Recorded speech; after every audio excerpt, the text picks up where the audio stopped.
아브라함의 믿음의 이야기를 살펴보고 있습니다. 하나님께서 갈대아 우르에서 아버지 데라와 함께 지금 하란에 거류하고 있었던 이 아브라함을 찾아오십니다. 그리고는 명령하십니다. 너는 너의 고향과 친척과 아버지의 집을 떠나라.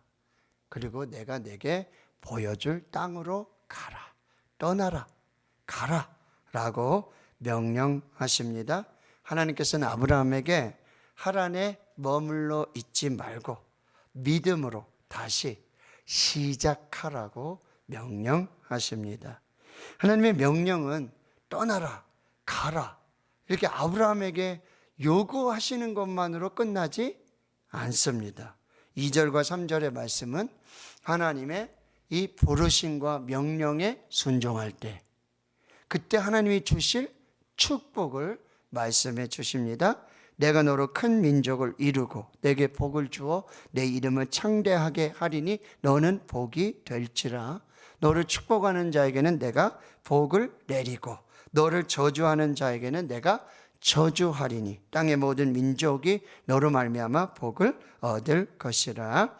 아멘. 이 복은 저와 여러분을 부르시고 주시는 복인 줄로도 믿습니다. 그래서 하나님께서는 지금 아브라함을 구원의로의 부르심으로 부르셨을 뿐만 아니라 이제는 사명의로의 부르심으로 축복하시는 거죠.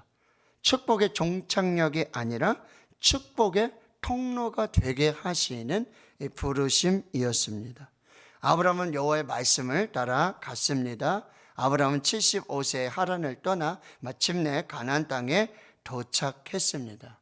아브라함은 갈대아 우르에서 하란까지의 반쪽짜리 순종해서 이제는 하란을 거쳐서 이 가나안 땅으로의 이 완전한 전적인 순종으로 마침내 가나안 땅에 들어가게 되었습니다. 하나님은 여호와의 말씀을 따라 믿음과 순종으로 마침내 가나안 땅에 도착한 아브라함에게 이제는 말씀으로가 아니라 직접 나타나셔서 축복하십니다. 내가 이 땅을 내 자손에게 주리라. 아브라함은 제단을 쌓고 여호와의 이름을 부르고 그리고 장막을 칩니다. 아브라함은 선교사로, 예배자로, 순례자로, 나그네로, 영적 노마드, 유목민으로서 가나안 땅에 하나님의 나라를 이루며 살게 되어지는 것입니다. 아브라함의 첫 번째 시련이 옵니다. 그 땅에 기근이 들었습니다. 아주 심한 기근이었습니다. 그렇습니다.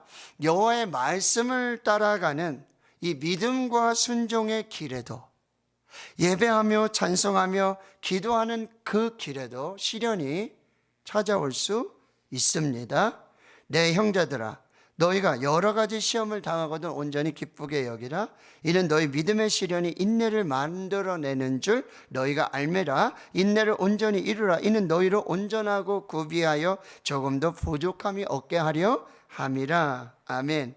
이 가나안 땅에서 심한 기근으로 아브라함의 이 믿음과 순종을 검증하시는 하나님의 섭리와 계획이었습니다. 오늘 우리가 찬송했지만요, 욥기 23장 10절에 그러나 내가 가는 길을 그가 아시나니 그가 나를 단련하신 후에는 내가 순금같이 되어 나오리라. 그런데 아브라함은 이걸 분별하지 못했어요.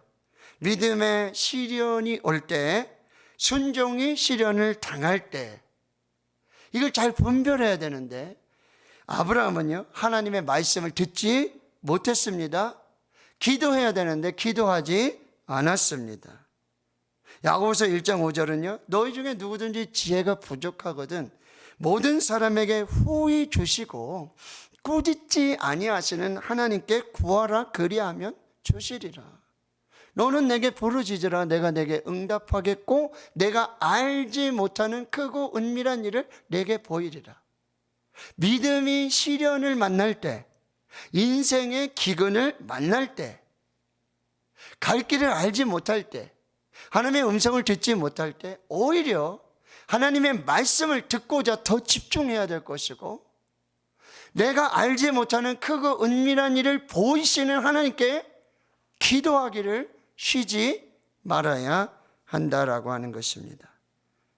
하나님의 사람이 사명자로서의 부르심을 받은 하나님의 사람이 인생의 기근을 만날 때 말씀을 듣지 않고 기도보다 생각을 더 많이 하면 인생이 꼬이기 시작합니다. 위기의 순간은 기도해야 하는 순간이지 고민해야 될 순간이 아닙니다. 아브라함은 하나님의 말씀도 없이 기도도 없이 허겁지겁 먹고 살기 위해 애굽으로 거처를 옮깁니다. 하나님의 영역 아래에 있어야 삶의 질서가 잡힙니다. 하나님의 영적인 바운더리 안에 있어야, 하나님의 울타리 안에 있어야 그곳에서 진짜 영적인 질서가 잡힌다라는 사실이에요. 하나님의 이 영역 밖으로 말씀도 없이 기도도 없이 허겁지겁 떠나는 아브라함은 두려움이 찾아오게 되어집니다. 그리고 그 두려움을 극복하기 위해 영악한 거짓말로 계략을 짜내게 되는 것이죠. 자기 아내를 누이라고. 근데 이것은 극도의 이기심입니다. 탐심입니다. 아브라함은 가나안 땅에 기근이 들었을 때 하나님을 의지하고 하나님의 방식이 아닌 인간적인 방법으로 자기 방식대로 문제를 풀어나가기 시작합니다. 아브라함이 약속의 땅 믿음의 자리를 떠날 때 축복의 통로로 하나님의 영적인 그 배경 아래에서 하나님이 다스리시는 그 통치 아래에서, 물론 하나님은 애굽도 다스리시고 모든 나라를 다스리시고 무소부지하고 전지전능하신 하나님이세요. 그런데 하나님의 영역 밖을 떠나가고 자기 방식대로 문제를 풀어가기 시작할 때 이 축복의 통로로 부름받은 이 아브라함이 뭐예요? 재앙의 통로로 전락하고 말게 되는 것이죠. 아브라함의 거짓말로 말미암아 하나님께서 바로와 그 집에 큰 재앙을 내리시고 아브라함은 이방인인 이 바로에게 세 차례나 책망과 수치를 당하게 되어집니다. 결국 하나님이 개입하십니다. 결국 하나님이 개입하세요. 먼저 하나님이 개입하시면서 문제가 풀어지기 시작해요. 그러면 그 후에 바로 우리 믿음의 사람의 반응이 필요하다는 거예요.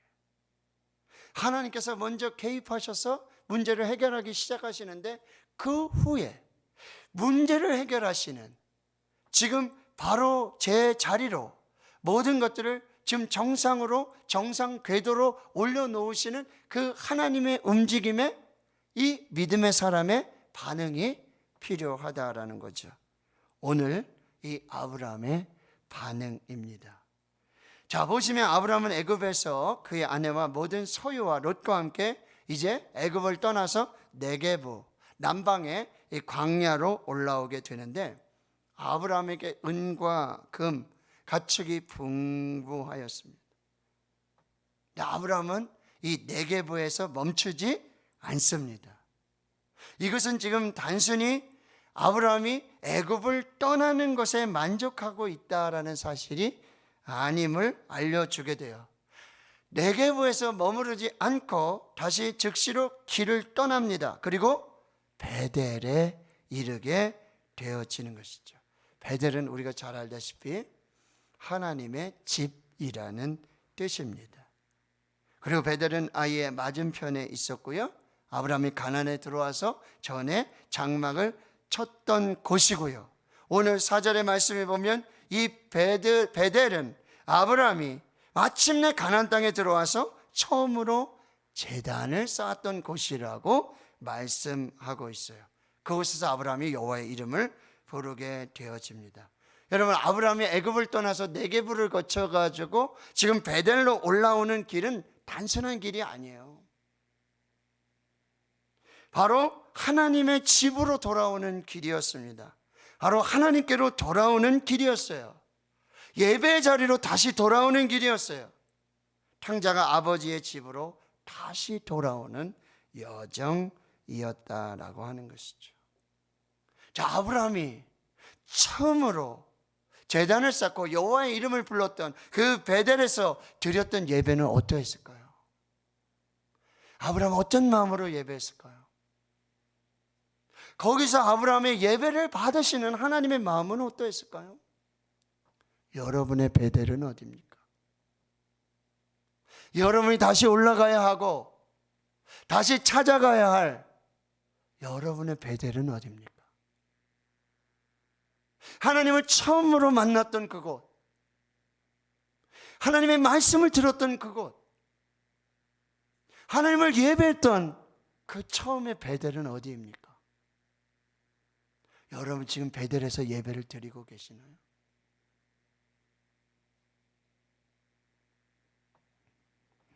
오늘 우리에게 주시는 몇 가지 교훈을 살펴보겠습니다.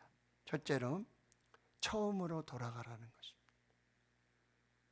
인생이 뭔가가 좀 이상하고 방향이 안 맞는 것 같고 뭐가 좀 악의가 맞지 않는다? 뭐가 좀 순조롭지 않다? 즉시 그 자리에 멈춰서서 여러분의 처음의 자리를 생각해 보십시오.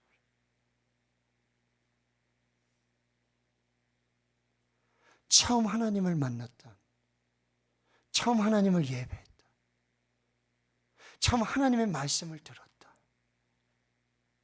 이리저리 방황하지 마시고 시간 소비하지 마시고 즉시로 처음의 자리로 여러분의 베델로 돌아오십시오.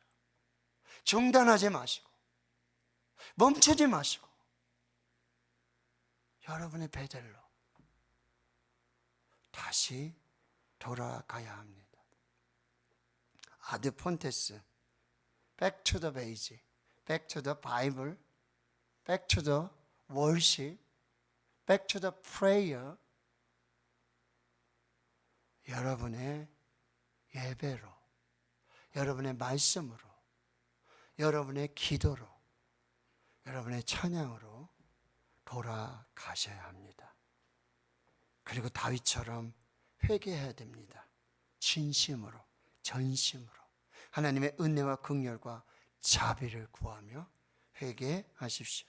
시편 51편 하나님이여 주의 인자를 따라 내게 은혜를 베푸시며 주의 많은 긍휼을 따라 내 죄악을 지워주소서. 나의 죄악을 맑게 씻으시며 나의 죄를 깨끗이 하소서. 우슬초로 나를 정결하게 하소서. 내가 정하리이다. 나의 죄를 씻어주소서. 내가 눈보다 희리이다. 하나님이여 내 속에 정한 마음을 창조하시고 내 안에서 정직한 영을 새롭게 하소서. 나를 주 앞에서 쫓아내지 마시며 주의 성령을 내게서 거두지 마소서. 주의 구원의 즐거움을 내게 회복시켜 주시고 자원하는 심령을 주사 나를 붙드소서.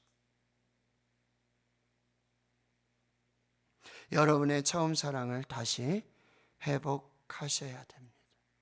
계시록 2장 4절과 5절에 일곱 교회 에베소 교회에게 주시는 예수님의 책망을 거울과 본보기로 삼아야 합니다. 그러나 너를 책망할 것이 있나니 너의 처음 사랑을 버렸느니라. 그러므로 어디서 떨어졌는지를 생각하고 회개하여 처음 행위를 가지라. 만일 그리하지 아니하고 회개하지 아니하면 내가 내게 가서 내 촛대를 그 자리에서 옮기리라. 땅의 것을 찾지 말고 내려가는 인생이 아니라 하늘의 것을 찾으며 올라가는 신앙이 되어야 합니다. 그러므로 너희가 그리스도와 함께 다시 살리심을 받았으면 위의 것을 찾으라. 거기는 그리스도께서 하나님 우편에 앉아 계시느니라. 위의 것을 생각하고 땅의 것을 생각하지 말라. 그러므로 땅의 지체를 죽이라. 곧 음란과 부정과 사욕과 악한 정욕과 탐심이니 탐심은 곧 우상 숭배니라. 땅을 바라보고 땅의 것을 찾고 땅의 것을 구하는 인생이 아니라 내려가는 인생이 아니라 하늘의 것, 위의 것을 찾는 올라가는 인생이 되어야 함을 말씀하고 있습니다. 하늘의 시민권자로 살아가십시오. 그러나 우리의 시민권은 하늘에 있는지라. 우리의 시민권은 하늘에 있는지라. 그래서 이사야 선지자는 오직 여호와를 앙망하라. 오직 여호와를 앙망하는 자는 새 힘을 얻으리니 독수리가 날개치며 올라감 같을 것이요 다른 먹질을 하여도 건비하지 아니하겠고 걸어가도 피곤하지 아니하리로다. 아멘. 표대를 향해서 나가십시오. 표대이신 예수 그리스도를 향해 나가십시오. 위에서 부르신 부름의 상을 위해 달려가십시오. 내가 이미 얻었다 함도 아니요 온전히 이루었다 함도 아니라 오직 내가 그리스도 예수께 잡힌 바 된 그것을 잡으려고 달려가노라. 여러분 예수님을 잡고 가는 인생이 아니라 여러분 예수님 앞에 잡혀서 끌려가는 인생이 되기를 축원합니다. 예수님을 끌고 가는 인생이 아니라 여러분 예수님께 잡혀서 예수님께 끌려가는 인생이 되기를 축원합니다. 형제들아, 나는 아직 내가 잡은 줄로 여기지 아니하고 오직 한 일 즉 뒤에 있는 것은 잊어버리고 앞에 있는 것을 잡으려고 표대를 향하여 그리스도 예수 안에서 하나님이 위에서 부르신 부름의 상을 위하여 달려가노라. 표대이신 예수 그리스도로 부름의 상을 위하여 달려가는 인생. 주일에도 말씀드렸어요. 믿음의 주여 또 온전하게 하시는 이인 예수를 바라보라. 십자가를 참으신 예수를 바라보자. 히브리서 12장 2절 믿음의 주여 또 온전하게 하시는 이인 예수를 바라보자. 그는 그 앞에 있는 기쁨을 위하여 십자가를 참으사 부끄러움을 개의치 아니하시더니 하나님 보좌 우편에 앉으셨느니라. 여러분의 베델은 어디입니까? 베델에서 여러분을 기다리고 계시. 베델의 예배를 받으시기 위해 베델을 떠나지 아니하시고 베델에서 우리를 기다리시는 그 베델을 향해서 우리 한 걸음 한 걸음 놓치지 말고 하나님께로 달려가며 그 베델을 회복하시는 복되고도 복된 은혜가 있기를 주님의 이름으로 축원합니다. 하나님 감사합니다. 오늘 우리를 불러서 다시 베델에 서게 하심을 감사합니다. 대구 신은교회 바로 이 예배 자리, 찬양의 자리, 기도의 자리, 여기서 우리 인생의 베델을 회복하시기를 원하시고 우리를 기다리시는, 우리의 예배를 기다리시는, 우리의 찬양과 기도를 기다리시는 그 베델의 하나님을 만나게 하옵소서. 예수님의 이름으로 기도하옵나이다.